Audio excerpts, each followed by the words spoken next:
la atropellaron. Que en paz descanse. Me queda entonces solo una hermana viva. Ella es apenas 2 años mayor que yo.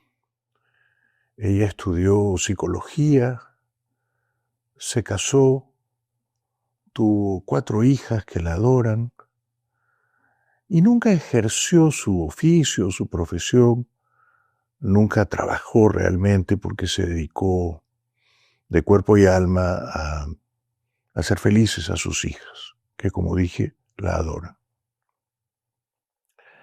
Hace unos años mi madre le confió, le traspasó, le donó a mi hermana un dinero importante. Sin embargo, mi hermana ha encontrado la manera inexplicable para mí de dilapidar esa fortuna. Mi hermana ha quebrado. Esos millones que mi madre le concedió generosamente, que eran una suerte de herencia en vida, se han hecho humo. ¿Cómo así? No lo sé, prefiero no saberlo. Mi hermana dice que ha hecho malas inversiones, que ha confiado en la gente equivocada, que la han estafado. Lo cierto es que ahora está corta de dinero y pasa apuros financieros.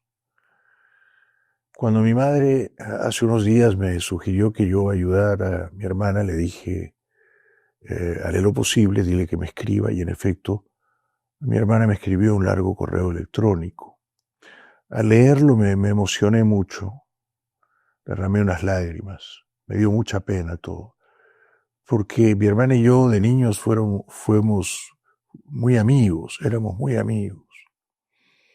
Ella era muy traviesa, muy lista, muy pícara. Y a ella ya de niños ambos le gustaba el dinero mucho más que a mí. Le interesaba vivamente el dinero. Pero ahora, al parecer, se ha quedado sin dinero, con muy poco dinero. Escribió un largo correo, me dijo que estaba arrepentida, que había tenido mala suerte en sus inversiones. Escribió una frase que me sorprendió, me dijo, el dinero es una mierda. Y luego me dijo que estaba arrepentida de haber enjuiciado a nuestra madre, a su propia madre, a la mujer que le regaló una fortuna. ¿Por qué mi hermana enjuició a su madre y a algunos de nuestros hermanos? Porque se sentía insatisfecha con lo que había recibido. Decía que era injusto que le hubieran dado esa cantidad, ese monto, y pedía más dinero. Bueno, esos juicios fueron, por supuesto, una bajeza, ¿no? Un grave error moral de mi hermana. Nunca debió enjuiciar a su propia familia reclamando más dinero cuando ya la habían hecho muy millonaria, ¿no? Nuestra madre, nuestros hermanos no tienen la culpa de que ella haya administrado tan pobremente los recursos, la hacienda que le regalaron, ¿no? Por supuesto, han pasado los años, ella se ha distanciado de la familia, se ha enemistado con la familia. Los juicios, como digo, sembraron veneno entre la familia. Y como era de suponer, dado que esos juicios eran infundados, eran reclamos injustos, eran juicios verdaderamente abusivos contra su propia familia, mi hermana ha perdido todas esas querellas, todas esas demandas. Y ahora está en apuros, porque al perder los juicios tiene que pagar los costos legales de la otra parte o de las otras partes. Entonces entiendo que la justicia le quiere congelar o embargar sus cuentas bancarias, quiere proceder a una cobranza coactiva, creo que eso ha ocurrido ya. Y mi hermana necesita $200,000. ¿Por qué o para qué? Para pagar los costos legales de los juicios que nunca debió emprender contra su propia familia. O sea, el costo de apagar ese incendio que ella comenzó es $200,000. Ella dice que no los tiene. Ella quiere que yo le preste la plata o que se la regale. Mi madre también espera ese gesto magnánimo de mí.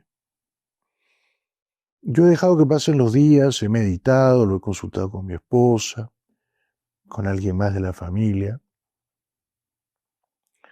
y he llegado a la conclusión de que en esta ocasión no debo complacer los pedidos de mi madre y no debo prestarle dinero a mi hermana mayor, porque ese dinero no sería un préstamo, sino sería una donación, sería un regalo, no lo recuperaría nunca. Y $200,000 es mucho dinero, y mi hermana es la responsable de haber enjuiciado a su propia familia, reclamando más millones de los que recibió. Y yo le he explicado en un correo sentido, sincero, amoroso, que es posible ser feliz llevando una vida austera, que la felicidad no se alcanza con el dinero únicamente. Le he explicado que los budistas lo han enseñado muy sabiamente. Es decir, el origen del sufrimiento humano está en el deseo y en el apego. Por ejemplo, el deseo y el apego a las cosas materiales, a los bienes materiales, al lujo. Esto es lo que yo creo que ha extraviado a mi hermana y la ha hundido en la bancarrota. Y si uno quiere que cese el sufrimiento, dicen los budistas, hay que eliminar el deseo y el apego a las cosas materiales.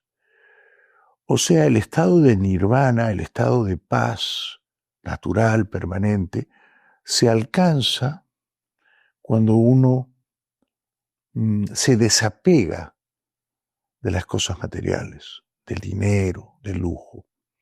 También le he aconsejado que busque la felicidad no en el dinero, en el lujo, en las cosas materiales, sino, por ejemplo, en el arte, en la belleza del arte, que lea un buen libro, que escuche una bonita canción, que visite museos, que contemple cuadros,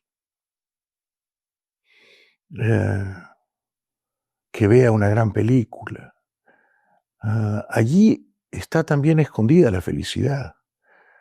Y no hace falta tener mucho dinero para leer un buen libro, ver una buena película, contemplar un cuadro, oír una buena canción, ¿verdad? Entonces le he aconsejado que sea austera, que no se endeude más. Me preocupa porque su correo, que me ha hecho llorar, me dice que ahora ella vive de los préstamos de sus amigas incondicionales, de los ahorros de sus hijas, pobres las niñas, y de las donaciones de personas humildes que le han confiado a mi hermana sus ahorros. Yo creo que ella tiene que corregir su conducta y tiene que orientar su vida a la austeridad, a la paz espiritual, a la eliminación del deseo y del apego a las cosas materiales. Así que no, de momento no le voy a transferir a mi hermana ese dinero, esos $200,000. Creo que si ella está urgida por reunir ese dinero, podría, por ejemplo, vender su casa en el campo. Ella tiene un apartamento de lujo en la ciudad y una casa en el campo. Pues que venda la casa en el campo y que se haga cargo de las consecuencias de sus actos. Sus actos fueron muy temerarios, muy irresponsables y en cuanto a nuestra propia madre y algunos de nuestros hermanos, muy venenosos. Y todo eso ahora ha terminado mal, como era de esperar, y ella tiene que ser responsable de sus actos y asumir las consecuencias. Así que he zanjado de momento ese conflicto moral, absteniéndome, y yo creo que he hecho lo correcto, de enviarle una fortuna a mi hermana, un dinero que además yo me resignaría a no recuperar más. Todo esto me da una pena muy grande, porque yo la quise mucho cuando éramos niños y todavía la quiero mucho y espero que encuentre la manera de superar esta crisis y de ser una mejor persona. Seguimos.